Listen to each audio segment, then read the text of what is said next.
মাহে রমজান সামনে, এবারের রমজানে টার্গেট নাও 30 দিনের রোজার মাধ্যমে দিল থেকে আল্লাহর কাছে এইভাবে 30টা দিন হাতে গুনে তুমি আল্লাহর সাথে ওয়াদাবদ্ধ হও যে আল্লাহ 30 দিন আমি রোজা রাখবো, এবং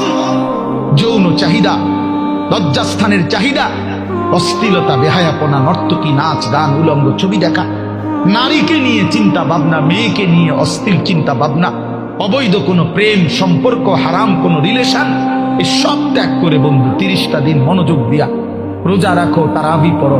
ইফতার করো, সাহারি করো, তাসবিহ পড়ো, তেলাওয়াত করো, কোন আলেমে দ্বীনের সাথে উঠা বসা করো, ইমাম সাহেবের সাথে সম্পর্ক করো। ইনশাআল্লাহ দেখবা